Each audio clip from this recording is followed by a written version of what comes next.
जैसे ही कोई बोलता था मेरे को, या आज भी अगर बोलता है कि ये नहीं हो सकता या तू ये नहीं कर सकता, तो मैं ना चुप रहता हूं, ना उनसे लड़ता हूं। मैं सिर्फ एक वर्ड में उनसे एक सिंपल सा क्वेश्चन पूछता हूं, एक वर्ड में, क्यों नहीं कर सकता, क्यों नहीं हो सकता।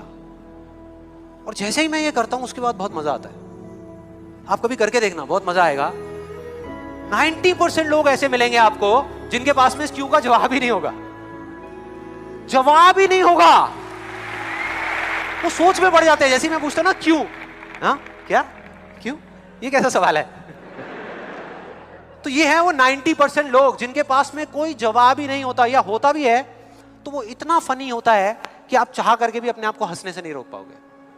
अब बचे 10% लोग जिनके पास में जवाब होता है, एक जेन्युइन वजह होती है। मतलब वो आपको सिर्फ ये नहीं बोलते कि आप नहीं कर सकते, वो आपको बताते हैं कि वो ऐसा क्यों बोल रहे हैं। तो मुझे जब भी कोई ऐसा मिलता है तो मैं उनके पास में जाकर के शांति से बैठता हूं, उनकी सारी बात को समझता हूं, फिर अकेले में जाकर के उस प्रॉब्लम का सॉल्यूशन निकाल लेता हूं और अपने पूरे दिल से उस इंसान को थैंक्स करता हूं। क्योंकि इनडायरेक्टली ऐसे लोग हमको हेल्प करते हैं आगे बढ़ने में। लेकिन इसका मतलब ये नहीं है कि उन 10% लोगों की बातों को मैं ज्यादा सीरियसली लेता हूं, या अगर मेरे को उसका जवाब नहीं मिलता तो मैं रुक जाता हूं। क्योंकि जवाब नहीं है इसका मतलब ये नहीं कि हम चलना बंद करते हैं। फॉर एग्जाम्पल, अगर हम अपने घर से ये सोच करके निकले हैं कि जब सारी लाइट्स ग्रीन हो जाएंगी तब मैं अपने घर से निकलूंगा, तो निकल पाएंगे कभी?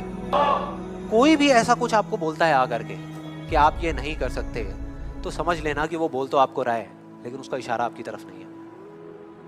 वो बस इतना सा कहना चाहता है, क्योंकि मैं इस काम को नहीं कर सकता।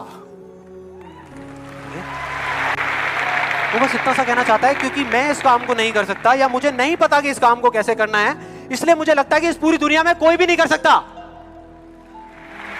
कोई इंसान अगर जिंदगी में कुछ करना चाहता है ना, या कुछ बनना चाहता है, तो उसको जा करके ये बोलना कि तू ये नहीं कर सकता, उसकी हिम्मत को तोड़ना, उसकी उम्मीद को तोड़ना एक बहुत बड़ा पाप है। क्योंकि कई बार कुछ लोगों के पास में सिर्फ एक उम्मीद होती है और कुछ भी नहीं, लेकिन वहीं दूसरी तरफ किसी को इतना हक देना कि वो आ करके आपके सामने खड़ा हो जाए और आपको कुछ भी बोलता रहे, आपकी उम्मीद को तोड़ दे, आपकी हिम्मत को तोड़ दे, और आप चुपचाप खड़े खड़े उसको देखते रहो, कुछ भी ना कहो, कुछ भी ना करो, ये उससे भी बड़ा पाप है। मतलब सिंपल है, ना हमें चुप रहना है, ना किसी से लड़ना है, सिर्फ सवाल करना है क्यों, और फिर देखो उनके कैसे पत्ते खुलते हैं, फिर मजा आएगा। और जिस दिन आप लोगों को भी मेरी तरह ये बात समझ आ जाएगी ना, उस दिन आपके ऊपर ऐसी बातों का असर होना बंद हो जाएगा। मतलब कि उस दिन ये जो पहली दीवार है जिसकी मैंने बात करी थी, वो अपने आप ही टूट जाएगी। उसके बाद इस पूरी दुनिया में किसी में दम नहीं होगा कि वो आपको आगे बढ़ने से रोक सके, सिवाय एक इंसान के। कोई बताएगा कौन है वो? आप खुद।